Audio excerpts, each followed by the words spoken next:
பரிசுத்த நாம் மகிமைப்படுவதாக. கிறிஸ்துவின் சரீரமாகிய சபை என்ற தலைப்புல கிறிஸ்துவின் சரீரமாகிய சபை எப்படியெல்லாம் இருக்கும், சபைக்குள்ள என்னவெல்லாம் இருக்கும், சபையினுடைய மகிமை என்ன, சபையினுடைய அஸ்திபாரம் என்ன, சபையினுடைய உபதேசங்கள் என்ன என்று சொல்லி அந்த சபையை குறித்து இன்றைக்கு நாம் சிந்திக்க போகிறோம். இது ஒரு 4 பாகங்களாக இந்த காரியத்தை குறித்து நாம் சிந்திக்க போகிறோம். இன்றைக்கு அதனுடைய முகவுரையாக சபை குறித்து அதிகமாக சொல்லப்பட்டிருக்கிற எபேசியர் நிருபத்திலிருந்து நாம் இதை சிந்திக்க போகிறோம். இந்த நாட்களில சபைகள் அநேக விதமாக சீர்குலைந்திருக்கிற நேரத்தில் உபதேசங்கள் சரியில்லாத அநேக சபைகள் எழுப்பி இருக்கிறது, அல்லது சத்தியத்தை சரியாக போதிக்காத, அல்லது விசுவாசிகள் சரியான நிலைமையில பழக்குவிக்கப்படாத பல சூழ்நிலைகள் இந்த நாட்களில் சம்பவித்துக் கொண்டிருக்கிறது. அநேக சபைகள் பெருகிருச்சு, அநேக டினாமினேஷன்கள் வந்துருச்சு. அப்போ இதுல எது சரி, வசனத்தின்படி எது சரி, வசனத்தின்படி எதை நாம் பின்பற்ற வேண்டும், வசனத்தின்படி இருக்கிற சபை என்ன என்று சொல்லி அதை ஆராய்ச்சி செய்யும்படியாகவும், அது மாத்திரமல்ல நீங்கள் தெளிவு வரும்படியாகவும் இது உங்களுக்கு உபயோகமா இருக்கும் என்று நான் கிறிஸ்துவுக்குள்ளாக நம்புகிறேன். இந்த விஷயத்துல நாம் இப்பொழுது முதலாவதாக எபேசியர் நிருபத்திலிருந்து இந்த சபை குறித்த கண்ணோட்டம் எப்படி இருக்கிறது என்று சொல்லி நாம் இப்பொழுது சிந்திக்க போகிறோம். வாசிக்கலாம். எபேசியர் நிருபம் 1ஆம் அதிகாரம் 4வது வசனம். தமக்கு முன்பாக நாம் அன்பில் பரிசுத்தம் உள்ளவர்களும் குற்றம் இல்லாதவர்களுமாய் இருப்பதற்கு அவர் உலக தோற்றத்திற்கு முன்னே கிறிஸ்துவுக்குள் நம்மை தெரிந்து கொண்டபடியே. பாருங்க, உலக தோற்றத்திற்கு முன்னே கிறிஸ்துவுக்குள் நம்மை தெரிந்தெடுத்திருக்கிறார். பாருங்க, நம்மை தெரிந்தெடுப்புல ஆரம்பிக்கிறார்.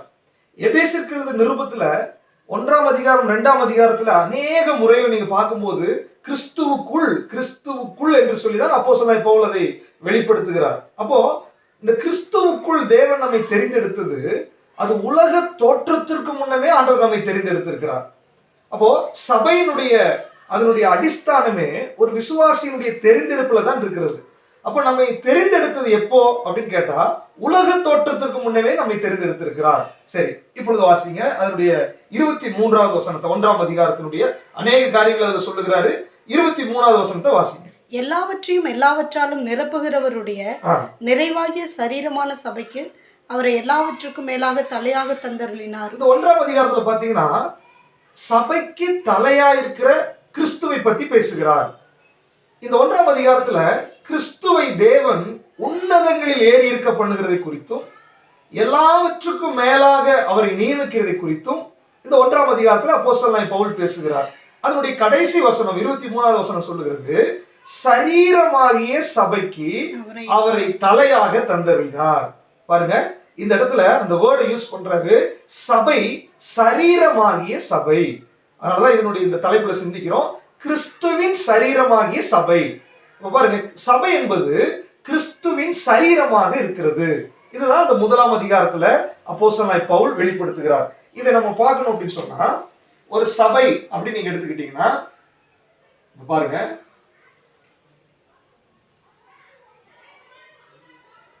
இதை ஒரு சபையாக எண்ணிக்கொள்ளலாம். இதற்கு தலை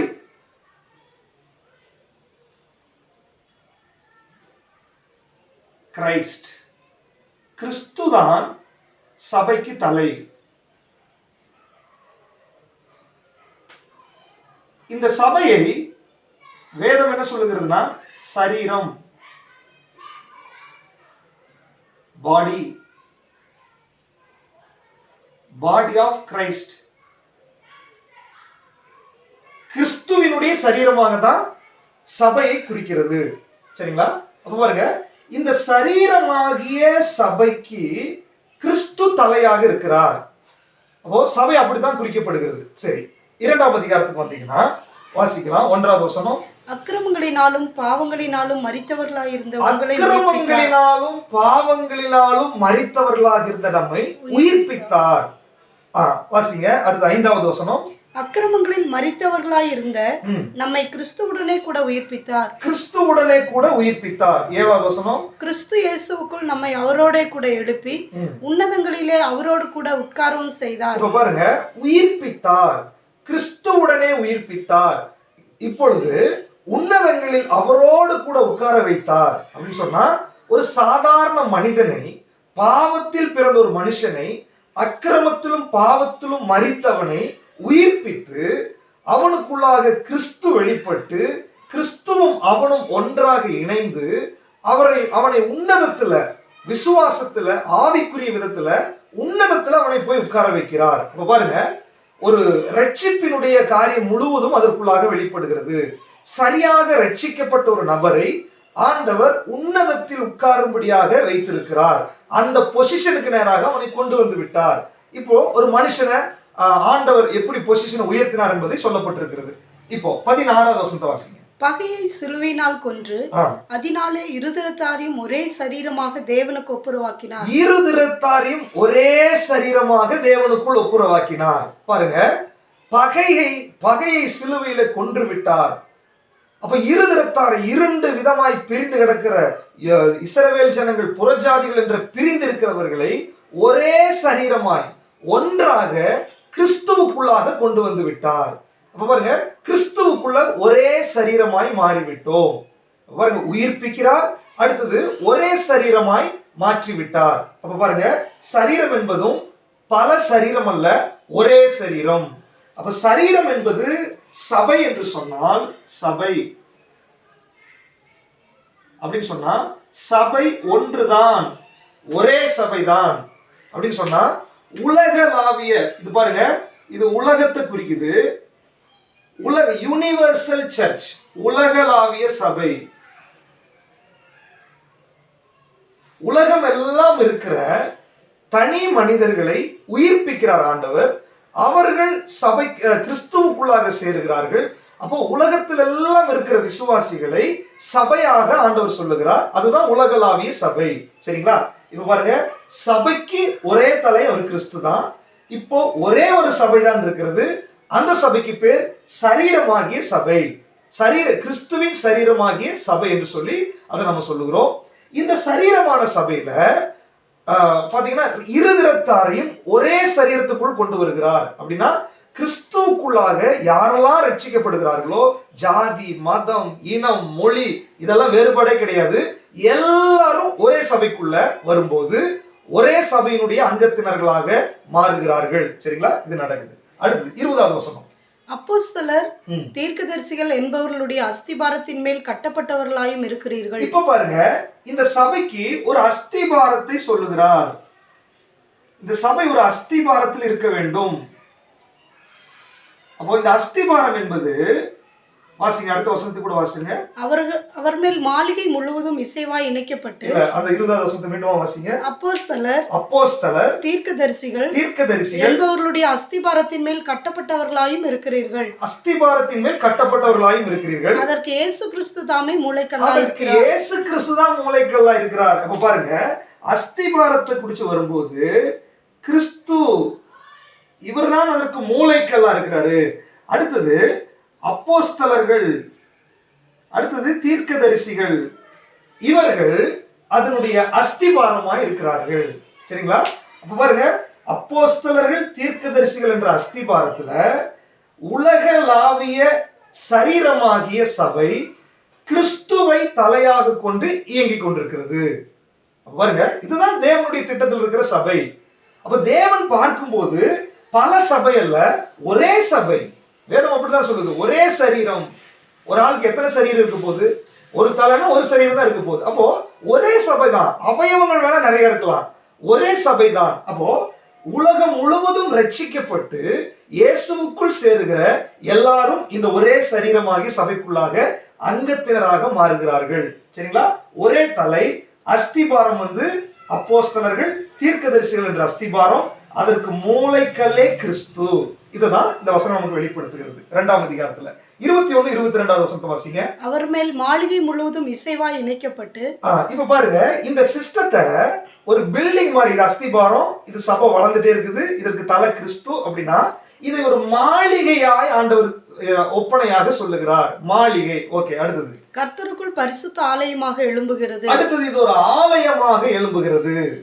அவர் மேல் நீங்களும் ஆவியினாலே தேவனுடைய வாசஸ்தலமாக கூட்டி கட்டப்பட்டு வருகிறீர்கள். இப்போ ஒரு வாசஸ்தலமாக இஸ்ரவேல் ஜனங்கள்கிட்ட, வாசஸ்தலம்னா அந்த ஆசரிப்பு கூடாரத்துல அவர் வந்து அங்க தங்கி இருந்தார். அவர் தங்கும்படியான வாசஸ்தலம் அது. ஜனங்களுக்கு மத்தியில தங்கும்படியாக அது அமைக்கப்பட்டிருந்தது. அப்போ இப்ப இந்த சரீரமான சபையை இவர் ஒரு வாசஸ்தலமாய் பார்க்கிறார் புதிய ஏற்பாட்டுல. அப்படின்னா இங்கேதான் அவர் தங்கி இருக்க போகிறார், இந்த இடத்துலதான் அவர் மகிமைப்பட போகிறார். அப்போ இது ஒரு வாசஸ்தலமாக, இது ஒரு ஆலயமாக, இது ஒரு மாளிகையாக இந்த சபையை வேதம் சித்தரிக்கிறது. சரிங்களா? இப்போ மூன்றாவது அதிகாரம் இந்த சபை எப்படி பார்க்கிறது? வாசிங்க. 3ஆம் அதிகாரம் 3வது வசனம். அது என்னவெனில், புறஜாதிகள் சுவிசேஷத்தினாலே உடன் சுதந்திரருமாய் ஒரே சரீரத்திற்குள்ளானவர்களுமாய் கிறிஸ்துவுக்குள் அவர் பண்ணின வாக்குத்தத்தத்துக்கு உடன் பங்காளிகளுமாய் இருக்கிறார்கள் என்கிற இந்த ரகசியத்தை அவர் எனக்கு வெளிப்படுத்தி அறிவித்தார். பாருங்க, 3ஆம் அதிகாரத்தில் அப்போஸ்தலன் பவுல் எப்படி கொண்டு வர்றாருன்னா, இந்த சரீரமான சபை, உலகளாவிய சபைக்குள்ளாக உள்ளே வருகிற அங்கத்தினர்களை குறித்து பேசுகிறார். என்ன சொல்றாரு? புறச்சாதியார்களும் இதுக்குள்ள ஒரே சரீரமாய் வர்றாங்க. அப்ப பாருங்க, இந்த சரீரமாகிய சபைக்குள் இருக்கிறவர்களை பார்த்தா, இப்ப பாருங்க, உதாரணத்துக்கு யூதர்கள் இருக்கலாம், புறஜாதிகள் இருக்கலாம், ஆண் இருக்கலாம், பெண் இருக்கலாம், அடிமை இருக்கலாம், அல்லது எஜமான் இருக்கலாம், பல தரப்பட்ட கேட்டகரியில் இருக்கிறவர்கள் யாரா வேணாலும் இருக்கலாம். ரட்சிக்கப்பட்டு உள்ள வரும்போது இதுதான் ரகசியம் அப்போஸ்தலன் பவுல் வெளிப்படுத்துகிறார். அப்போ புறஜாதிகள் உள்ள வர்றது ஒரு ரகசியமா இருக்குது. அப்போ எல்லாரும் இந்த ஒரே சரீரமான சபைக்குள்ளாக அங்கத்தினராய் மாறுகிறார்கள். பாருங்க, உலகத்துல எந்த மூலையில, எந்த ஜாதி, எந்த இனம், எந்த மொழி, எந்த சூழ்நிலையில இயேசு கிறிஸ்துவை சொந்த இரட்சகராக ஏற்றுக்கொள்கிறார்களோ, ரட்சிக்கப்படுகிறார்களோ, அவர்கள் இந்த உலகளாவிய சபைக்குள்ளாக அவர்கள் ஒரு அங்கத்தினராக உள்ளே வருகிறார்கள். ஒரே சபைதான், சரீரமாகிய சபை. இந்த பாடி ஆஃப் கிரைஸ்ட்குள்ள இவர்கள் ஒரு அங்கத்தினராய் மாறுகிறார்கள். சரிங்களா? ஓகே, அடுத்தது 14வது வசனம். இது நிமித்தம் நான் பரலோகத்திலும் பூலோகத்திலும் உள்ள முழு குடும்பத்துக்கும் நாமகாரணராகிய நம்முடைய கர்த்தராகிய. இங்க பாருங்க, நான் முதல் சொன்னேன், இதை ஒரு மாளிகையாய் பேசினாரு. அடுத்தது இது ஒரு தேவன் தங்குற இடங்கிறதுனால இது ஒரு ஆலயமாய் பேசினாரு. அடுத்தது பாத்தீங்கன்னா அவர் இங்க தங்குறதுனால இது ஒரு வாசஸ்தலமா பார்த்தாரு. இப்ப பாத்தீங்கன்னா இதற்குள்ளாக பல மனிதர்கள் உள்ளே வர்றாங்க. பாருங்க, யூதர்கள், புறஜாதிகள், ஆண், பெண் எல்லாரும் உள்ள வர்றாங்க. அப்ப உள்ள வரும்போது என்ன ஆகுதுன்னா, தனி நபர்கள் சேரும் போது ஒரு குடும்பமாய் மாறுகிறது. அப்ப பாருங்க, இதுக்கு பேரு குடும்பம். பாருங்க, கிறிஸ்துவுக்குள்ளாக இந்த சரீரமாகிய சபை, ரட்சிக்கப்பட்ட ஒவ்வொரு நபர்களும் இந்த சரீரமாகிய சபைக்குள்ளே வருகிறார்கள். அவர்களை வேதம் என்ன அழைக்குதுன்னா, இவர்கள் ஒரே குடும்பமாய் மாறுகிறார்கள். வேற வேற குடும்பம் கிடையாது, ஒரே குடும்பம். மலையாளி, தமிழ், தெலுங்கு, கன்னடம், என்ன மொழியா வேணாலும் இருக்கட்டும், என்ன ஜாதியா வேணாலும் இருக்கட்டும், நீங்க ரட்சிக்கப்பட்டா ஒரு குடும்பத்திற்குள்ளாக நீங்க வருகிறீங்க. இதுல சபைகள், இந்த பெந்தேகாஸ்ட் ஆனாலும் சரி, சிஎஸ்ஐ ஆனாலும் சரி, பிரதரன் ஆனாலும் சரி, பேப்டிஸ்ட் ஆனாலும் சரி, நீங்க இன்னைக்கு வேணா தனித்தனியா உட்கார்ந்து இருக்கலாம். பட் வேதம் சொல்லுகிறது ஒரே சரீரமாகிய சபைக்குள்ள நீங்க ஒரே குடும்பமாக தான் இருக்கிறீர்கள். பாருங்க, இன்னைக்கு உங்களுக்குள்ள பிரிவினைகள் இருக்கலாம். இன்னைக்கு நீங்க அவங்களை ஏத்துக்கொள்ள மாட்டீங்க, அவங்க உங்களை ஏத்துக்க மாட்டீங்க, இவங்க அந்த சபைக்கு போக மாட்டாங்க, அவங்க இந்த சபைக்கு போக மாட்டாங்க. இது மனிதர்கள் ஏற்படுத்தினது. ஆனால் ஆண்டவர் என்ன சொல்றாருன்னா, ரட்சிக்கப்பட்ட ஒரு மனிதன் எங்கெல்லாம் இருக்கிறானோ அவன் கிறிஸ்துவின் சரீரமாகிய சபையினுடைய அங்கமாக அவன் இருக்கிறான். பாத்தீங்களா? இதை ஒரு குடும்பமாய் அவர் பார்க்கிறார். அப்போ தனி நபர்கள் சேர்ந்த ஒரு குடும்பமாக, அல்லது ரட்சிக்கப்பட்டவர்கள் சேர்ந்த ஒரு குடும்பமாக இந்த சபை மாறுகிறது. சரி, இப்பொழுது 10வது வசனத்தை 21வது வசனத்தை வாசிங்க. சபையிலே கிறிஸ்து இயேசுவின் மூலமாய் தலைமுறை தலைமுறைக்கும் சதா காலங்களிலும் மகிமை உண்டாவதாக. இப்போ இப்படிப்பட்ட ஒரு குடும்பமாகிய, ஒரு மாளிகையாகிய, ஒரு வாசஸ்தலமாகிய இப்படிப்பட்ட சபை அப்போஸ்தலர், தீர்க்கதரிசிகள் அல்லது கிறிஸ்து என்ற மூளைக்கல்லினாலே இது கட்டப்பட்டு மாளிகையா இது எழுப்பி கொண்டிருக்கிறது. உலகம் முழுவதும் வியாபரித்திருக்கிறது. இதற்குள்ளே அங்கத்தினராய் மாறிக்கொண்டிருக்கிறார்கள். இப்பொழுது என்னன்னா, இதற்கு தலையாயிருக்கிற கிறிஸ்து மூலமாய் பிதாவாகிய தேவனுக்கு தலைமுறை தலைமுறையாக எவ்வளவு நாட்கள் ஜனங்கள் பெறுகிறார்களோ, எவ்வளவு நாட்கள் இந்த ரட்சிப்பின் திட்டம் இருக்குதோ, தலைமுறை தலைமுறையாய் கிறிஸ்து இயேசுவின் மூலமாய் தேவனுக்கு மகிமையும் ஆராதனையும் கனமும் செலுத்தப்பட வேண்டும். இதுதான் தேவ திட்டம். அருமையானவர்களே, பாருங்க, சபையை குறித்த ஒரு பெரிய தேவ திட்டத்தை நீங்கள் புரிந்து கொள்ள வேண்டும். இதுதான் தேவனுடைய திட்டமாக இருக்கிறது.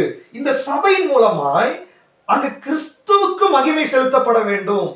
மனிதர்களுக்கு அல்ல, பாஸ்டர்களுக்கு அல்ல, தனிப்பட்ட ரெவரண்டோ பிஷப்போ அந்த இடத்துல கிடையாது. இங்க ஒரே தலை கிறிஸ்து மட்டுமே. அந்த கிறிஸ்துவுக்கு, கிறிஸ்து மூலமாய் பிதாவாகிய தேவனுக்கு மகிமை செலுத்தப்பட வேண்டும். இதுதான் தேவனுடைய திட்டமாக அங்கு ஏற்படுத்தப்பட்டிருக்கிறது. சரி, இப்பொழுது 10வது வசனத்தை வாசிங்க. உன்னதங்களில் உள்ள துரைத்தனங்களுக்கும் அதிகாரங்களுக்கும். இப்ப பாருங்க, இந்த சபையில கிறிஸ்து இயேசு மூலமாய் மகிமை இங்க ஏறெடுத்து கொண்டிருக்கும் போது, இப்ப உன்னதங்களில் இருக்கிற துரைத்தனங்கள், அதிகாரங்கள், இவைகளுக்கு அவருடைய அனந்த ஞானமானது, தேவனுடைய அனந்த ஞானமானது சபையின் மூலமாய் இப்பொழுது என்ன பண்ணுதுலாமா? தெரிய வருகிறது. பாருங்க, இப்படி யூதன் என்றும் கிரேக்கன் என்றும் அடிமை என்றும் சுயாதீனன் என்றும் ஆண் என்றும் பெண் என்றும் உயர்ந்தவன் என்றும் தாழ்ந்தவன் என்றும் பாராமல் எல்லாரும் தேவ சபைக்குள்ள வந்து தேவனை ஆராதித்துக் கொண்டிருக்கிறதையும், அந்த ஆராதனை இயேசு கிறிஸ்து மூலமாய் மேல் எழும்புகிறதையும், அதை பிதாவாகிய தேவன் சுகந்த வாசனையை முகர்ந்து கொண்டிருக்கிறதையும், இது என்ன நடக்கிறது என்று சொல்லி உன்னதத்தில் இருக்கிற துரைத்தனங்களும் அதிகாரங்களும் உற்று நோக்கி கொண்டிருக்கிறது. பாருங்க, நீங்களும் நான் இருக்கிற சபையினுடைய மேன்மை, நாம் செய்கிற ஆராதனை, நாம் செய்கிற ஒவ்வொரு காரியத்தையும் உன்னதங்களில் இருக்கிற துரைத்தனங்களும் அதிகாரங்களும் உற்று நோக்கி கொண்டிருக்கிறது. பிரியமானவர்களே, அந்த மேன்மை தெரிஞ்சதுன்னா சபைக்குள்ள பிரச்சனை பண்ண மாட்டோம். அந்த மேன்மை தெரிஞ்சதுன்னா சபைக்குள்ள தலைமை ஸ்தானத்துக்காக போராட மாட்டோம். அந்த மேன்மை தெரிஞ்சதுன்னா சபையில நம்ம பக்தியோட நம்ம நடந்து கொள்ள ஆரம்பித்து விடுவோம். சபையினுடைய பெரிய திட்டம் இந்த வேதம் நமக்கு வெளிப்படுத்தி கொண்டிருக்கிறது. சரிங்களா? அடுத்தது 4வது அதிகாரத்துல வாசிங்க, அதனுடைய 11, 12, 13. மேலும் நாம் அனைவரும் தேவனுடைய குமாரனை பற்றும் விசுவாசத்திலும் அறிவிலும் ஒருமைப்பட்டவர்களாகி கிறிஸ்துவினுடைய நிறைவான வளர்ச்சியின் அளவுக்கு தக்க பூர்ண புருஷராகும் வரைக்கும் பரிசுத்தவான்கள் சீர்பொருந்த பொருட்டு சுவிசேஷ ஊழியத்தின் வேலைக்காகவும் கிறிஸ்துவின் சரீரமாகிய சபையானது பக்தி விருத்தி அடைவதற்காகவும் அவர் சிலரை அப்போஸ்தலராகவும் சிலரை தீர்க்கதரிசிகளாகவும் சிலரை சுவிசேஷகராகவும் சிலரை மேய்ப்பராகவும் போதகராகவும் ஏற்படுத்தினார். இப்ப பாருங்க, இந்த 4ஆம் அதிகாரத்துல இப்ப என்ன பண்றாரு அப்படின்னா, இந்த சபையிலே சேர்ந்த அங்கத்தினர்களா இருக்கிற இந்த தனி நபர்கள் இருக்காங்க இல்லைங்களா? இப்ப தனி நபர்கள் எல்லாம் தான் இந்த சபைக்குள்ள இருக்க, உலகளாவிய சபைக்குள்ள தனி நபர்கள் நிறைய பேர் இருக்காங்க. நான் லோக்கல் சர்ச்சை குறிச்சு பேசல. இன்னைக்கு உலகளா ஒரே சபைன்னு சொல்றீங்க, நிறைய இங்க பெண்டிகஸ் சர்ச், அந்த சர்ச், இந்த சர்ச்னு வீதிக்கு ஒரு சர்ச் இருக்குது அப்படின்னு கேட்டா, இந்த லோக்கல் சர்ச்சை குறித்து அடுத்த பார்ட்ல நம்ம பேச போறோம். இப்போ உலகளாவிய சபையாகத்தான் பாக்குறோம். ஆண்டவர் வரும்போதும் ஒரே சரீரமாகிய சபையை கூப்பிடுறது தான் வர்றாரு, ஒரே மனவாட்டி கூப்பிடுறது தான் வர்றாரு. மனவாட்டி ஒண்ணுதான் இருக்க முடியும், 2 இருக்க முடியாது. அப்போ ஒரே சரீரமாகிய சபை. அதனாலதான் முதல் நம்முடைய அந்த வியூவே இந்த யுனிவர்சல் சர்ச்சை பேசிட்டு இருக்கிறோம். அப்போ யுனிவர்சல் சர்ச்சில் எந்த லோக்கல் சர்ச்சில் இருக்கிற ஒரு விசுவாசியும் இந்த உலகளாவிய சபையினுடைய ஒரு அங்கமாக இருக்கிறார்கள். சரிங்களா? அப்போ இந்த சாதாரண ஒரு விசுவாசி இந்த சபைக்குள்ளே வந்த உடனே தேவ திட்டம் என்ன? இந்த கிறிஸ்து இயேசு மூலமாய் சபையில மகிமை மேல எழும்பணும், தேவனுக்கு மகிமை உண்டாகணும். இதுதான் அவருடைய திட்டம். இப்போ இந்த மகிமை எழும்பணும்னு சொன்னா, இந்த சாதாரண ஒரு விசுவாசி இயேசுவை ஏற்றுக்கொண்டு உள்ளே வந்த உடனே அப்படி அதே நிலைமையில இருந்தா அது நடக்காது. ஒரு விசுவாசி அப்பதான் ரட்சிக்கப்பட்டு உள்ள வந்த உடனே அவனால தேவனுக்கு பிரியம் உண்டாகி இருக்க முடியாது. அப்ப என்ன நடக்கணும்? அவன் வளர வேண்டும். அப்ப அவனுக்கு முன்னாடி வச்சிருக்கிற டார்கெட் என்ன அப்படின்னா, இந்த தலையா இருக்கிற கிறிஸ்துவை போல, இயேசுவை போல மாற வேண்டும். இயேசுவினுடைய, அதனாலதான் அங்க சொல்லியிருக்கு, கிறிஸ்துவினுடைய நிறைவான வளர்ச்சி, பூரண வளர்ச்சியினுடைய அளவுக்கு தக்கதாக. கிறிஸ்து எந்த அளவுக்கு நிறைவா இருக்கிறாரோ, கிறிஸ்து எந்த அளவுக்கு பூரணமா இருக்கிறாரோ, அந்த பூரணத்துக்கு நேராக இந்த ஒவ்வொரு தனி மனிதனும், உலகளாவிய சபையில் இருக்கிற ஒவ்வொரு தனி மனிதனும் வளர வேண்டும். அப்ப இவர்கள் வளர வேண்டும் என்று சொன்னால் சும்மா வளர முடியாது. அதற்காக ஆண்டவர் என்ன பண்ணுகிறார் அப்படின்னா, 5 வகையான ஊழியங்களை இந்த சபைக்குள்ளே வைத்திருக்கிறார். இந்த 5 வகையான ஊழியங்கள் இந்த சபைக்குள்ள இருந்து அந்த வேதம் சொல்லுகிறது அந்த வசனத்துல வாசிங்க, அந்த 12, 13 வாசிங்க. பரிசுத்தவான்கள் சீர்பொருந்தும் எதுக்காகனா பரிசுத்தவான்கள் சீர்பொருந்தும்படியாக, சுவிசேஷ ஊழியத்தின் அடுத்தது வேலைக்காக சுவிசேஷ வேலை எங்க நடக்க வேண்டும். கிறிஸ்துவின் சரீரமாகிய சபையானது பக்தி விருத்தி இந்த அடைவதற்காக சரீரமாகிய சபை பக்தி விருத்தி அடைய வேண்டும். அவர் சிலரை போதும். அப்போஸ்தலராகவும் இதற்காக சிலரை அப்போஸ்தலராக, சிலரை தீர்க்கதரிசிகளாக, சிலரை சுவிசேஷகர்களாக, மேய்ப்பராக, மெய்ப்பர்களாக, போதகர்களாக இந்த சபைக்குள்ளே வைத்திருக்கிறார். பாருங்க அவருடைய திட்டம் பாருங்க. அஸ்திபாரம் அப்போஸ்தலர் தீர்க்கதரிசிகள். அப்ப அஸ்திபாரமே அப்போஸ்தலர் தீர்க்கதரிசி வந்துருச்சு. இப்ப அந்த 5 விதமான ஊழியம் கிடையாது, இப்ப சுவிசேஷ ஊழியம் மட்டும்தான் அப்படின்னு சொல்றாங்க. நல்லா தெரிஞ்சுக்கோங்க, இவர்கள் பிரதான அப்போஸ்தல தீர்க்கதரிசிகள். இது பிரதான அப்போஸ்தலரை குறித்து அங்க சொல்லல, அப்போஸ்தல ஊழியத்தை குறித்து பேசுகிறார், அப்போஸ்தலருடைய அழைப்பை குறித்து பேசுகிறார். அப்போ அப்போஸ்தலர்கள் எப்படி இயங்கினார்களோ அதுபோல அப்போஸ்தல அழைப்பில அப்போஸ்தல ஊழியத்தை செய்கிற சில அப்போஸ்தலர்கள் இப்பொழுது இருக்கிறாங்க. சபைகளை ஸ்தாபிக்கிறார்கள், ஊழியர்களை உருவாக்குகிறார்கள். இந்த 5 வகையான ஊழியத்தை குறித்து தனியாக ஒரு பார்ட்ல நம்ம சிந்திக்க போகிறோம். அதனால அதை குறித்து இங்க பேசுறது இல்ல. இப்போ சபையினுடைய பக்தி விருத்திக்காக இந்த 5 வகையான ஊழியத்தை ஆண்டவர் சபையில வைத்திருக்கிறார். சரிங்களா? அப்ப என்னன்னா, இப்ப சபை பக்தி விருத்தி அடைந்து வளர்ந்தாதான் இந்த கிறிஸ்து என்ற தலை மூலமாய் பிதாவாகிய தேவனுக்கு அங்க மகிமை உண்டாகும். அப்பொழுதுதான் தேவ திட்டம் பூரணமடையும் இந்த உலகத்துல. அப்ப அதற்காகத்தான் சபைக்குள்ளாக இந்த 5 வகையான ஊழியங்களை வைத்திருக்கிறார்கள். அப்ப நீங்க அதை புரிஞ்சுக்கோங்க. ஓகே, அடுத்தது வாசிங்க 5வது அதிகாரம் 2வது வசனம். கிறிஸ்து நமக்காக தம்மை தேவனுக்கு சுகந்த வாசனையான காணிக்கையாகவும் பலியாகவும் ஒப்பு கொடுத்து நம்மில் அன்பு கூர்ந்தது போல நீங்களும் அன்பிலே நடந்து கொள்ளுங்கள். இப்ப அடுத்த திட்டம் என்னன்னா, இந்த ஹோல் சர்ச்சினுடைய நோக்கம் அப்படின்னா இந்த பக்தி விருத்தி அடைந்து சுகந்த வாசனை மேலே எழும்ப வேண்டும். கிறிஸ்து தம்மை சுகந்த வாசனையை ஒப்பு கொடுத்தது போல ஒரு அங்கமும் சுகந்த வாசனையாக நாம் ஒப்பு கொடுக்க வேண்டும். இது தேவனுடைய திட்டமா இருக்கிறது. அடுத்தது என்ன திட்டம்? வாசிங்க 6ஆம் அதிகாரம் 10வது வசனத்திலிருந்து வாசிங்க. கர்த்தருக்கு பிரியமானது இன்னதென்று நீங்கள் சோதித்து பாருங்கள். 6ஆம் அதிகாரம் 10வது வசனத்தை வாசிங்க. கடைசியாக என் சகோதரரே கர்த்தரிலும் அவருடைய சத்துவத்தின் வல்லமையிலும் பலப்படுங்கள். கர்த்தரிலும் அவருடைய சத்துவத்தின் வல்லமையிலும் பலப்பட வேண்டும். நீங்கள் பிசாசின் தந்திரங்களோடு எதிர்த்து நிற்க திராணி உள்ளவர்களாகும்படி. உள்ளவர்களாகும்படி. இது நமக்கு தெரியும். கடைசியா சொல்றாரு, இந்த சபையினுடைய திட்டம் என்ன அப்படின்னா சுகந்த வாசனை எழும்பணும், பக்தி விருத்தி அடையணும், அநேக காரியங்கள் சொன்னாலும் கடைசியா சொல்றாரு ஒரு பெரிய யுத்தம் பண்ண வேண்டும், யுத்தத்திற்கு தயாராக வேண்டும். கர்த்தரிலும் அவருடைய சத்துவத்தின் வல்லமையிலும் பலப்பட்டு கொண்டு இந்த சபை என்ற சிஸ்டத்தை கொலாப்ஸ் பண்ணும்படியாக பிசாசானவன் பல வகையில முயற்சி பண்ணி கொண்டிருக்கிறான். அவனுடைய தந்திரங்களை முறியடிக்கும்படியாக ஒவ்வொரு அங்கத்தினர்களும் பலப்பட வேண்டும். இதுதான் தேவ திட்டம். ஒரு யுத்தத்துல ஜெயிக்க வேண்டும், இதுதான் தேவ திட்டம். கருமையானவர்களே, அப்ப பாருங்க 1ஆம் அதிகாரத்திலிருந்து 6ஆம் அதிகாரம் வரைக்கும் இந்த சபை குறித்ததான ஒரு வெளிப்பாடை எபேசியருக்கு எழுதின நிருபத்தில் அப்போஸ்தலனாகிய பவுல் மூலமாய் தேவன் நமக்கு கொடுக்கிறார். அப்ப பாருங்க, சபையினுடைய திட்டம் நமக்கு பூர்ணமாய் தெரிஞ்சிருச்சு. இப்போ அஸ்திபாரம், தலை, நம்ம ஒரே சரீரமாகிய உலகளாவிய சபை குறித்து பேசுறேன். இந்த டாபிக்ல உலகளாவிய சபை குறித்து கான்சென்ட்ரேட் பண்றோம். அதற்கு உள்ள வரும்போது லோக்கல் சர்ச்சை குறித்து நம்ம பேசலாம். இப்போ உலகளாவிய சபையில நம்ம எல்லாரும் ஒரு அங்கத்தினர்களா இருக்கிறோம். அப்ப என்னை குறித்த தேவ திட்டம் என்ன? நான் பக்தி விருத்தி அடைய வேண்டும், நான் வளர வேண்டும், கிறிஸ்துவை போல நிறைவான வளர்ச்சிக்குள்ள வர வேண்டும், என் மூலமாக சுகந்த வாசனை அங்க எழும்ப வேண்டும், என் மூலமாக சபையில பக்தி விருத்தி உண்டாகணும். அது மாத்திரமல்ல, என் மூலமாக சத்துருவினுடைய யுத்தத்தை ஜெயிக்கிறதுக்கு நான் பலப்பட வேண்டும், நான் ஒரு யுத்த வீரனாக என் மூலமாக ஒரு யுத்தம் நடத்தப்பட வேண்டும் என்று சொல்லி தேவன் எதிர்பார்க்கிறார். இதுதான் தேவ திட்டம் என்று சொல்லி வேதம் சொல்லுகிறது. சரி, இப்பொழுது 2வது பாயிண்டாக என்ன பார்க்க போறோம்னா, இந்த சபையை குடும்பம் என்று சொல்லி ஒரு வேர்டை அங்க சுட்டி காமிச்சிட்டாரு.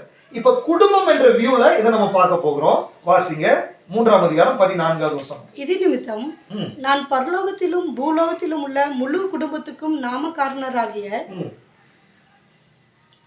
நம்முடைய கர்த்தராய் இருக்கிற இயேசு கிறிஸ்துவினுடைய பிதாவை நோக்கி முழங்காட்படியிட்டு. ஓகே, இப்ப பாருங்க, இந்த சபை நான் குறித்து சொன்னேன். இந்த சபைக்குள்ளாக நிறைய தனி மனிதர்கள், யூதன் என்றும் கிரேக்கன் என்றும் அடிமை என்றும் சுயாதீனன் என்றும் தனி நபர்களை குறித்து நம்ம பேசணும். அவர்களை விசுவாசிகள் என்று சொல்லி அழைக்கிறோம் இல்லைங்களா, கிறிஸ்துவுக்குள்ள வரும்போது. இப்போ இந்த தனி நபர்களை விட்டுட்டு குடும்பம்ன்ற ஒரு பேரை சொன்னதுனால இப்ப குடும்பங்கள் என்று சொல்லி பார்க்கிறோம். சரிங்களா? இப்ப உலகளாவிய சபைக்குள்ளாக அநேக குடும்பங்கள் இருக்கிறது. பாருங்க, அநேக குடும்பங்கள் இருக்கிறது, ஃபேமிலிஸ். உலகளாவிய சபைக்குள்ளாக அநேக குடும்பங்கள் அடங்கி இருக்குது. அப்ப குடும்பங்கள் அடங்கி இருக்கிறது தான் ஒரு சபையாக மாறுகிறது. தனி நபர்கள் சபையாக இருக்குது, குடும்பங்கள் சபையாக இருக்கிறது. அப்ப தனி நபர்கள் இணையும் போது குடும்பமா மாறுது.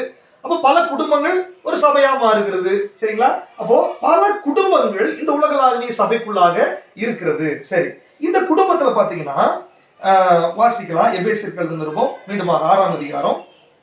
கடைசியாக என் சகோதரரே, கர்த்தரிலும் அவருடைய சத்துவத்தின் வல்லமையிலும் பலப்படுங்கள். கர்த்தரிலும் அவருடைய சத்துவத்தின் வல்லமையிலும் என்ன பண்ணணுமாமா? பலப்பட வேண்டும். நல்லா கவனிச்சுக்கோங்க.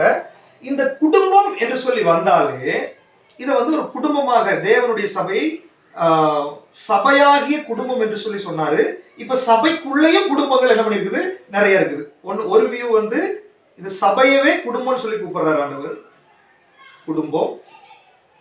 இன்னொன்று, இந்த சபைக்குள் இருக்கிற ஒவ்வொன்றும் குடும்பங்களா தான் இருக்கிறது. ஏன்னா ஹஸ்பண்ட் அண்ட் ஒய்ஃப், பிள்ளைகள் அப்படிங்கும் போது அது தனித்தனி குடும்பங்கள். சரிங்களா? அப்போ இது பெரிய குடும்பம், பெரிய குடும்பத்துக்குள்ள இருக்கிற சின்ன சின்ன குடும்பம். சரிங்களா? அந்த சின்ன சின்ன குடும்பத்துக்குள்ள தனி நபர்கள் இருப்பாங்க. இப்ப பாருங்க, இந்த குடும்பத்துக்குள்ள ஒரு குடும்பம் அப்படின்னு நீங்க எடுத்துட்டீங்கன்னா, ஒரு குடும்பத்துக்குள்ள கணவன், மனைவி, பிள்ளைகள்,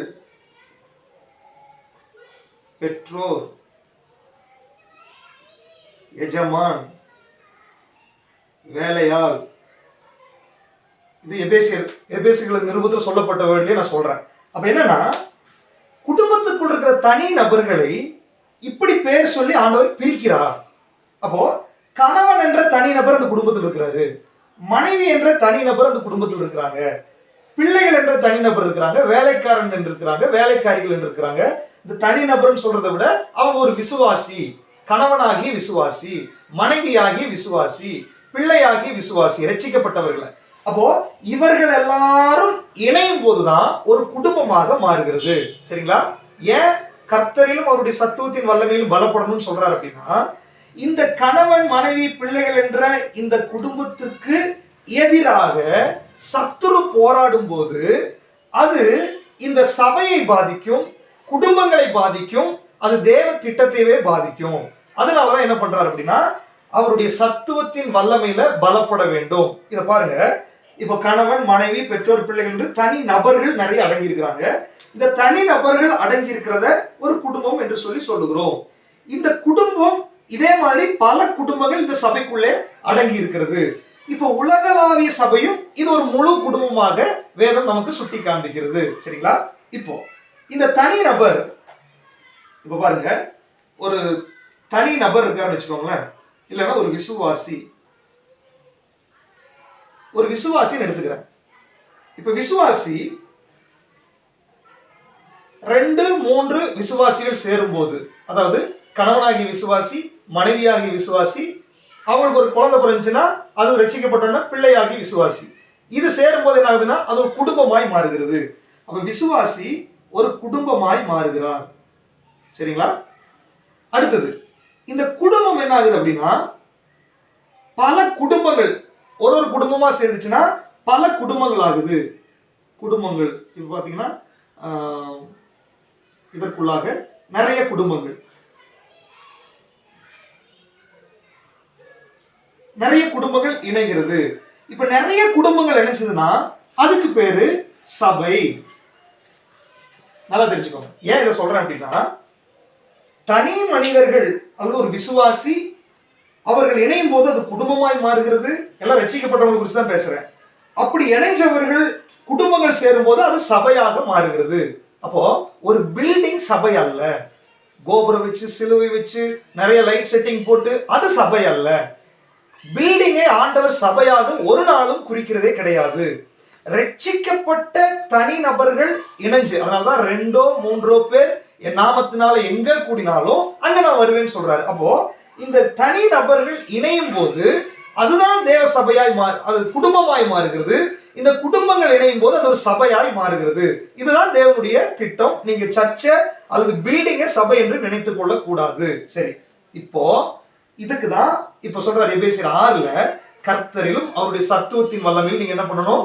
பலப்பட வேண்டும். ஏன் அதை சொல்றாரு அப்படின்னா, இது ஒரு சபை என்பது அது ஒரு தனி மனிதன்ல தொடங்கி ஒரு சபையாக அது முடிகிறது.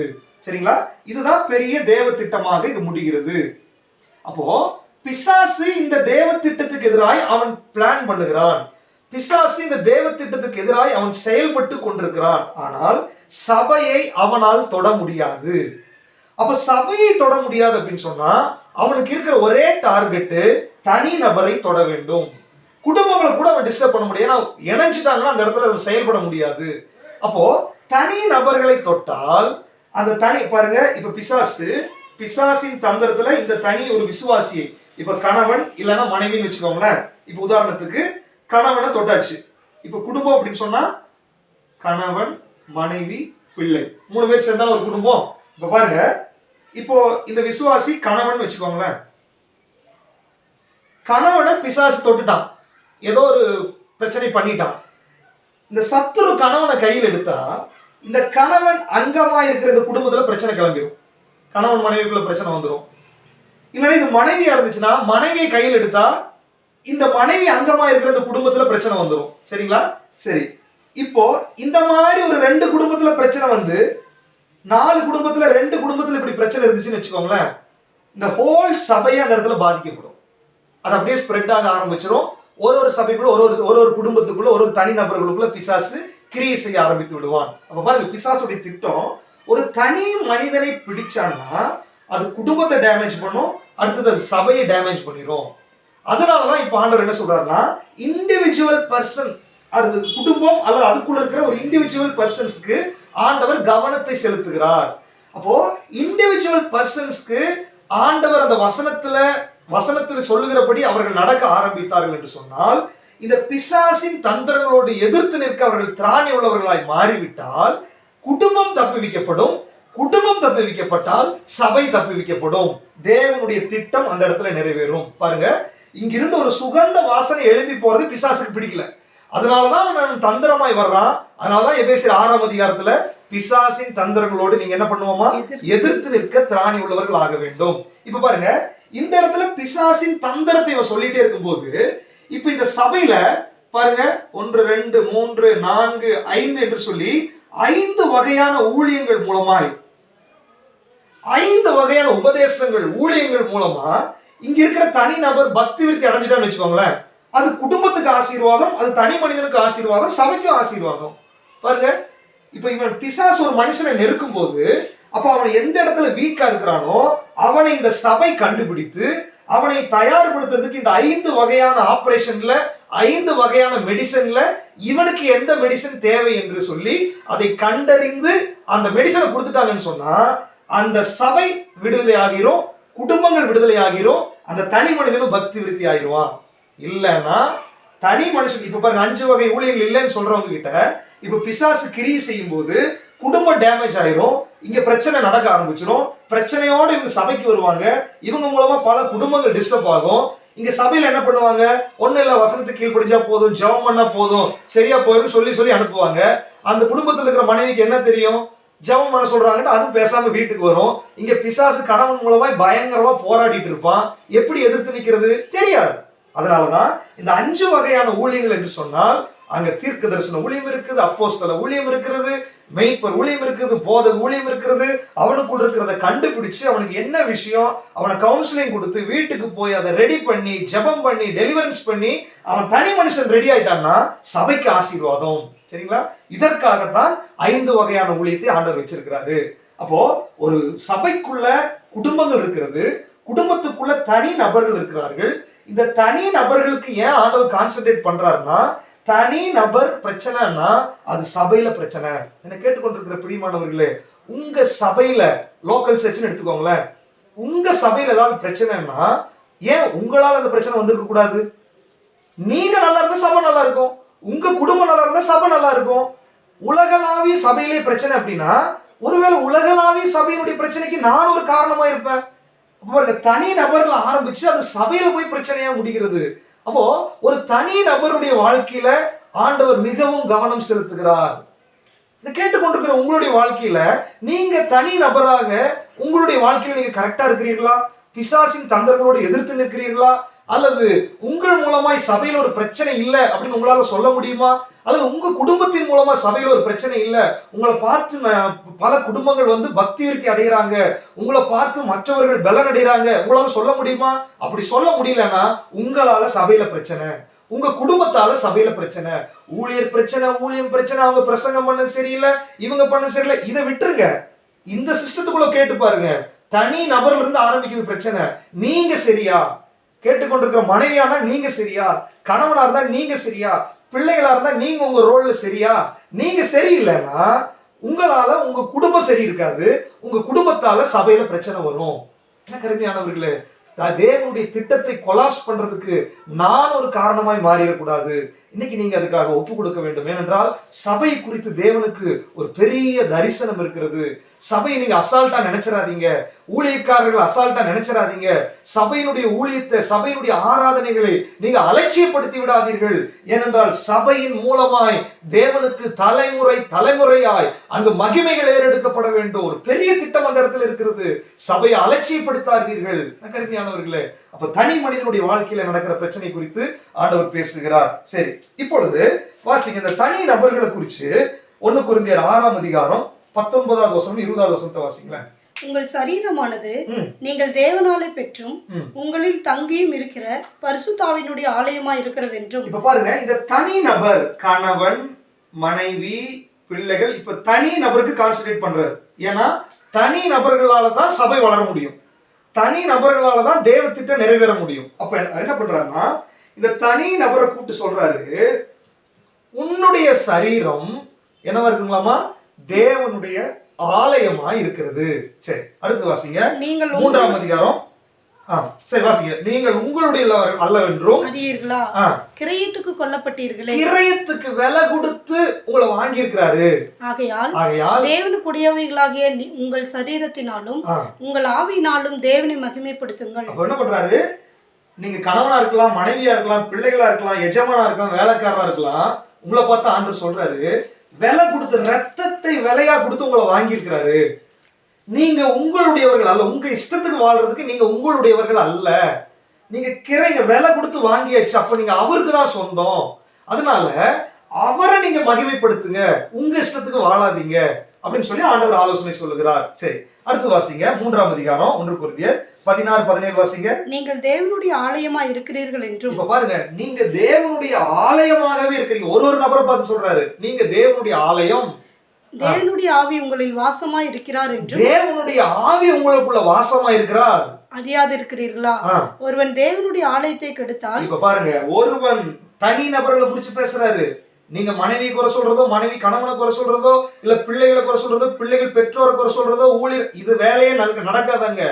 ஒரு நபரும் நீங்க தேவனுடைய ஆலயம், ஒருவன் இந்த தேவனுடைய ஆலயத்தை கெடுத்தால் அவனை தேவன் இண்டிவிஜுவலாக பனிஷ்மெண்ட் அங்க தேவன் கெடுப்பார். தேவனுடைய ஆலயம் பரிசுத்தமா இருக்கிறது, நீங்களே அந்த ஆலயம். பாருங்க, ஒரு தனி நபர்களை குறித்து ஆண்டவர் எவ்வளவு கான்சென்ட்ரேஷன் பண்ணி பேசிக் கொண்டிருக்கிறார். நீங்க தேவனுடைய ஆலயமா இருக்கிறீங்க, விலை கொடுத்து வாங்கப்பட்டிருக்கிறீங்க, உங்க இஷ்டத்துக்கு நீங்க வாழாதீங்க. நீங்க குறைவா இருக்கும்போது உங்களுக்குள்ள ஒரு பிரச்சனை வந்துச்சுன்னா அது சபையினுடைய பிரச்சனையாய் மாறிடும்.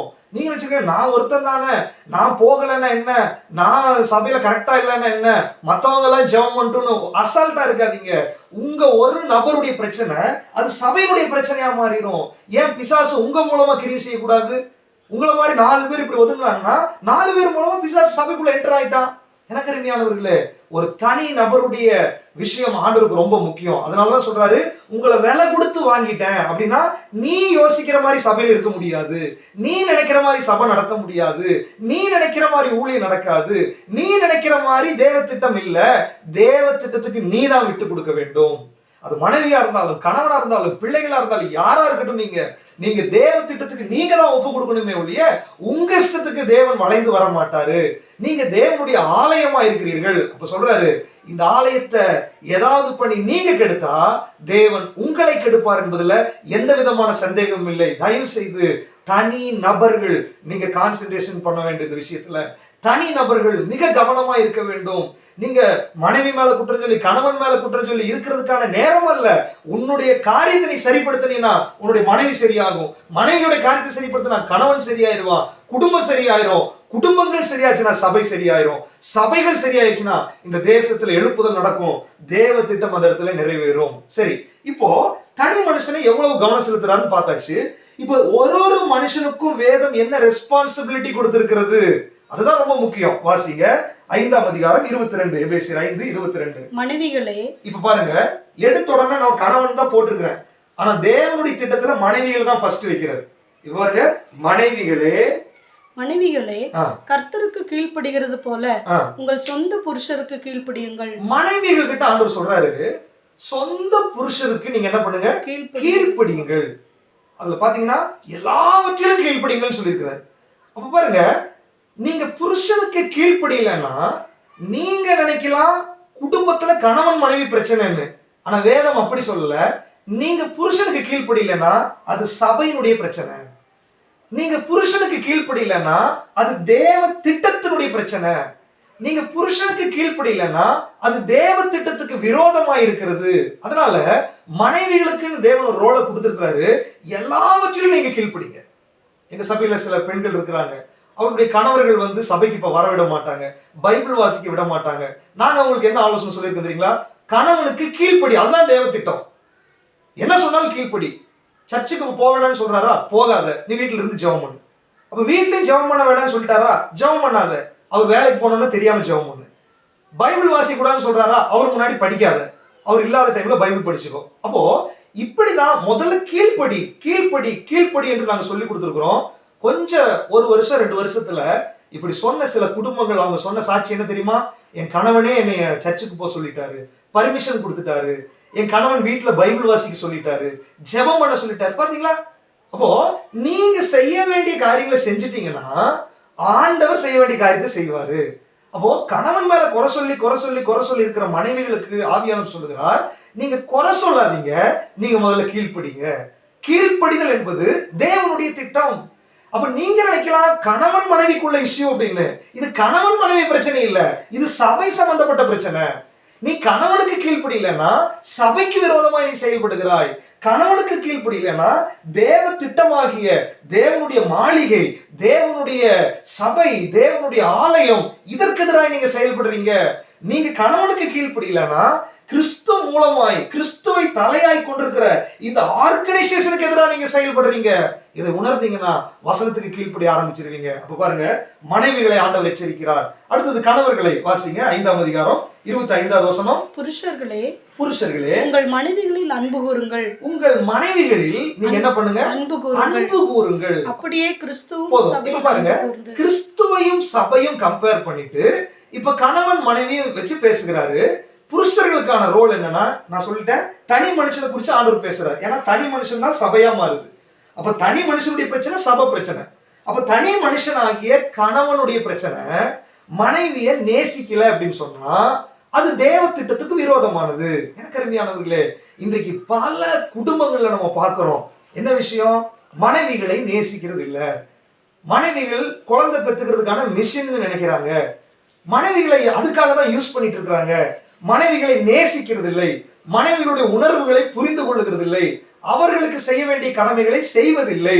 அப்ப பாருங்க, மனைவிகளை நேசிக்கலன்னு சொன்னாலே நீங்க சபைக்கு விரோதமா செஞ்சுட்டு இருக்கீங்கன்னு அர்த்தம். நீங்க 1000 ஊழியம் பண்ணலாம், 1000 காரியங்களை செய்யலாம், எல்லாம் பண்ணலாம், எல்லாம் பர்ஃபெக்ட்.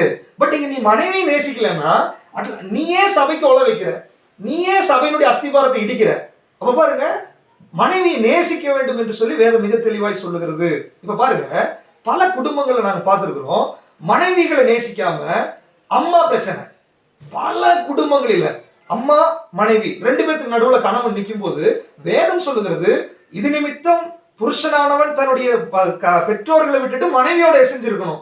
ஆனா எந்த கிறிஸ்தவ குடும்பங்கள் சத்தியத்துல ஆராதிக்கிற குடும்பங்களுக்குள்ள போய் பார்த்தா அம்மா சொல்றதையே கேட்டுட்டு இருக்கிற ஆண்கள் இங்க நிறைய பேர் இருக்கிறாங்க. அம்மாவுக்கு கீழ்ப்படியக்கூடாதுன்னு சொல்லல, அல்லது பெற்றோர்களை மதிக்க கூடாதுன்னு சொல்லல, பெற்றோர்களை கனப்படுத்த கூடாதுன்னு சொல்லல, அதை செய்ய வேண்டும். ஆனா மனைவின்னு ஒரு ரோல் வந்திருக்கும் போது நீங்க மனைவியை விட இந்த பக்கம் நீங்க அட்டாச் ஆயிட்டு இருந்தீங்கன்னா உன்னை நம்பி வந்து அந்த பொண்ணு தனியா உட்கார்ந்து இருப்பாருன்னு அறிவில்ல. எத்தனை குடும்பங்களில நாங்க போய் இப்ப கவுன்சிலிங் கொடுத்துட்டு இருக்கிறோம். எத்தனை குடும்பங்கள் எல்லாரும் அம்மா அம்மா அம்மா. பல கிறிஸ்தவ தாய்கள், பல கிறிஸ்தவ விசுவாசிகளுடைய மகன்களுடைய அம்மாமார்கள் தான் அவங்களுடைய வாழ்க்கைக்கே பிரச்சனையா இருக்கிறார்கள். அவர்கள் அங்க அட்டாச்மெண்ட் ஆனதுனால கணவன் மனைவி உறவுகளுக்குள்ள சரியில்லை, கணவன் மனைவிக்குள்ள விரிசல் நடந்துருச்சு. அவன் கணவன் மனைவிக்குள்ள விரிசல் நடந்துச்சுன்னா தேவ திட்டம் கொலாப்ஸ். பல தாய்மார்கள் நீங்க தேவ திட்டத்துக்கு விரோதமா இருக்கிறீங்க. தாய்மார்களை விடுங்க, இப்ப புருஷனை குறிச்சு சொல்றாரு, உங்களுக்கு அறிவு வேண்டாமா? வேதம் சொல்லுகிறது நீ மனைவி நேசி, மனைவி நீ உபசரி, மனைவி நீ ஃபர்ஸ்ட் மனைவி, அதுக்கப்புறம் மனைவிக்கு திருப்திப்படுத்தினா அதுக்கப்புறம் ஆட்டோமேட்டிக்கா பெற்றோர்கள் காரியங்கள் எல்லாம் நீட்டா நடந்துரும். அதை செய்யாம இன்றைக்கு மனைவிகளை ஒதுக்கி வைத்திருக்கிற பல கணவன்மார்கள் தேவ திட்டத்துக்கு விரோதமா நீங்க செயல்பட்டு இருக்கீங்கன்னு நீங்க தெரிஞ்சு கொள்ளுங்க. ஏன் சபை வளரல, ஏன் தேசத்துல எழுப்புதல் இல்ல, ஏன் குடும்பங்கள்ல விடுதலை இல்லைன்னு சொன்னா ஒருத்தர் அவன் இஷ்டத்துக்கு வாழ்ந்துட்டு இருக்கிறோம். வசனம் சொல்லுது தனி மனிதர்கள் எப்படி இருக்க வேண்டும் என்று சொல்லுகிறது. கணவர்கள் மனைவிகளை நேசிக்க வேண்டும். அடுத்தது பாருங்க, பிள்ளைகளை குறித்து சொல்லுகிறது. 6ஆம் அதிகாரம் 1வது வசனம். பிள்ளைகளே, உங்கள் பெற்றோருக்கு கர்த்தருக்குள் கீழ்ப்படியுங்கள், இது நியாயம். இது நியாயம். வாசிங்க. உனக்கு நன்மை உண்டாயிருப்பதற்கும், உனக்கு நன்மை உண்டாயிருப்பதற்கும், பூமியிலே உன் வாழ்நாள் நீடித்திருப்பதற்கும், பூமியிலே உன் வாழ்நாள் நீடித்திருப்பதற்கும், உன் தகப்பனையும் உன் தாயையும் கனம் பண்ணுவாயாக. தகப்பனையும் தாயையும் கனம் பண்ண. பாருங்க, பிள்ளைகளுக்கு கொடுத்து பிள்ளைகள் என்ற தனிநபரை குறித்து பேசுறாரு. பெற்றோர்களை நீங்க கனப்படுத்தணும், கீழ்ப்படிய வேண்டும். எதுக்கு சொல்றாரு? உனக்கு நன்மை உண்டாகிறதுக்கும், பூமியில உன் வாழ்நாள் நீடித்திருப்பதற்கும். பெற்றோர்களை மதிக்காத பல விசுவாசிகள் பிள்ளைகள் பெற்றோர்களை மதிக்கிறது இல்ல. உங்களை நினைச்சு பெற்றோர்கள் மனத்தாங்கலா இருந்தாங்கன்னா, உங்களை நினைச்சு பெற்றோர்கள் துக்கமா இருந்தாங்கன்னா அது உன் வாழ்க்கைக்கு சாபம் என்பதை புரியுறது இல்லை உங்களுக்கு. அதைத்தான் ஆண்டவர் சொல்றாரு, உனக்கு நன்மை உண்டாகிறதுக்கும் பூமியில உன் வாழ்நாள் நீடித்திருப்பதற்கும் உன் தகப்பனை தாய் நீ கனம் பண்ணு. கனம் பண்ணு. நீ கனம் பண்ணலன்னா, தகப்பனுக்கும் தாய்க்கு நீ கொடுக்க வேண்டிய கனத்தை கொடுக்கலன்னா, நீ கனவீனப்படுத்தினால் உனக்கு நன்மை உண்டாகாது, பூமியில உன் வாழ்நாள் நீடித்திருக்காது. தேவ திட்டம். ஏன் அப்படின்னா, நீ உன் மூலமாய் தேவ சபைக்கு நீ பிரச்சனை கொண்டு வந்துருவ.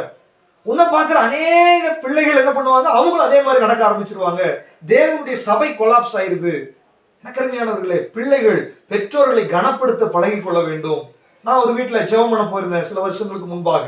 அந்த வீட்டுல பாத்தீங்கன்னா, அந்த பையன் திருமணமாயி குழந்தை பெற்றும் நிம்மதி இல்லாத வாழ்க்கை, தூக்கம் இல்ல, கணவன் மனைவி உறவுகளுக்குள்ள பிரச்சனை, பயங்கர போராட்டம். நான் அவனை பார்க்கும் போது சாகர கண்டிஷன்ல இருக்கான். அப்ப நாங்க போய் கவுன்சிலிங் கொடுத்து அவனை திரும்ப வசனத்துக்கு நேராக நடத்தி அவங்க குடும்பத்துல ஜெபம் எல்லாம் பண்ணோம். இதெல்லாம் நடந்து ஒரு மாசத்துல அந்த அந்த பையனுக்கு பர்த்டே வந்துச்சு. அப்போ ஆவியானவருடைய உதவியில நான் அவங்க தகப்பனுடைய வீட்டுக்கு கூட்டு போய் அவங்க பெற்றோர்களை அவனை முழங்கால் படி போட சொல்லி, பெற்றோர்களை அதுக்கு முன்னாடி இவங்களை ஒப்புரவாக சொன்னோம். பெற்றோர்களிடத்துல மன்னிப்பு கேட்டு நாங்க ஏதாவது வார்த்தைகளை பேசியிருந்தோம்னா மன்னிங்கன்னு சொல்லி மன்னிப்பு கேட்க வச்சோம். அடுத்தது பெற்றோர்களை அந்த பையன் தலையில கை வச்சு நீங்க ஆசீர்வதிச்சு ஜெபம் பண்ணுங்கன்னு சொன்னோம். அவங்க ஆசீர்வதிச்சு அழுது ஜெபம் பண்ணாங்க. நீங்க நம்ப மாட்டீங்க, அவன் வாழ்க்கை தலைகீழா மாறிடுச்சு. குடும்பம் பயங்கர ஆசீர்வாதம். அவங்க இருக்கிற வீடு ஷிஃப்ட் பண்ணாங்க, பயங்கர ஆசீர்வாதம். அவங்க வாழ்க்கையில அவங்களுக்கு இருக்கிற வியாதி மாறிடுச்சு, நிறைய ஆசீர்வாதம். வசனம் அப்படியே நடக்குது.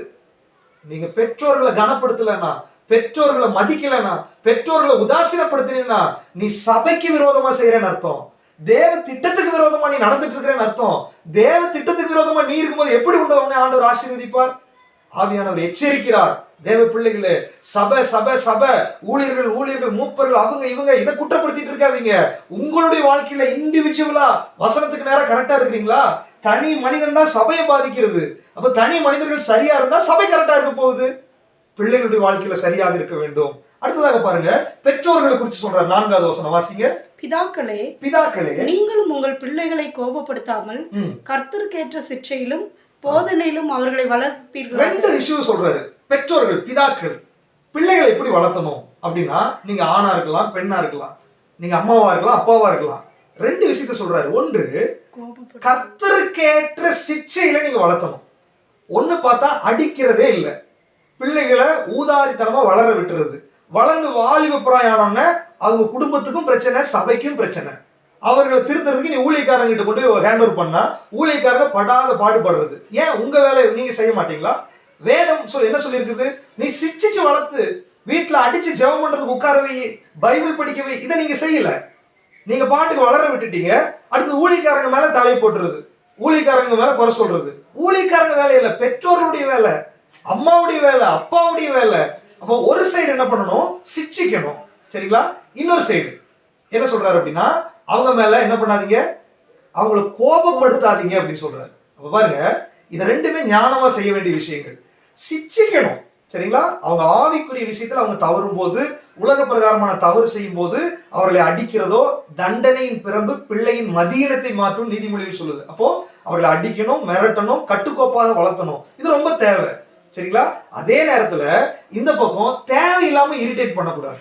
அநேக பெற்றோர்கள் பிள்ளைகளை சபிக்கிறது, நீ விளங்க மாட்ட, நீ ஒண்ணு, வார்த்தைகளின் மூலமாய் சாப வார்த்தைகளை சொல்லுகிறது. நீங்க என்ன சொல்றீங்களோ வேதம் சொல்லுகிறது, மரணமும் ஜீவனும் நாவின் அதிகாரத்தில் இருக்குது. உங்க பிள்ளைகளை பார்த்து தேவையில்லாம நீங்க என்ன பேசுறீங்களோ, நீங்க தேவையில்லாத வார்த்தைகளை யூஸ் பண்ணி அவங்க கிட்ட பேசுனீங்கன்னா அப்படியே தான் உங்க பிள்ளை வளர்ந்து நிற்கும். மரணமும் ஜீவனும் நாவின் அதிகாரத்துல. தேவையில்லாம அவங்களை கோபப்படுத்தாதீர்கள். பிள்ளைகள் தேவையில்லாம அவர்களை டிஸ்டர்ப் பண்ணாதீங்க. இதை நீங்க செஞ்சாலும் பிள்ளைகளுடைய வாழ்க்கை டேமேஜ் ஆகும். அது குடும்பத்தை பாதிக்கும், அது சபையை பாதிக்கும். தேவ பிள்ளைகளே, அப்ப பாருங்க, பிள்ளைகள், பெற்றோர்கள் இண்டிவிஜுவலா அவர் கான்சென்ட்ரேட் பண்ணி சொல்லுகிறார். அடுத்தது வாசிங்க, வேலைக்காரர்களை குறித்து சொல்றாரு. 6ஆம் அதிகாரம் 8வது வசனத்துல, வேலைக்காரரே நீங்கள் கிறிஸ்துவுக்கு கீழ்ப்படுகிறது போல சரீரத்தின்படி உங்கள் எஜமான்களாய் இருக்கிறவர்களுக்கும் பயத்தோடும் நடுக்கத்தோடும் கபடற்ற மனதோடும் கீழ்ப்படிந்து. கிறிஸ்தவ குடும்பத்துல இருக்கிற அல்லது ரட்சிக்கப்பட்ட ஒரு தேவ பிள்ளை இப்ப சமுதாயத்துல வேலைக்கு போச்சுன்னு சொன்னா அந்த இடத்துல கபடற்ற மனதோட நீங்க வேலை செய்யுங்க. பாருங்க, மனுஷனுக்கு பிரியம் உண்டாக நீங்க வேலை செய்யாதீங்க, தேவனுக்கு பிரியம் உண்டாக நீங்க வேலை செய்யுங்க.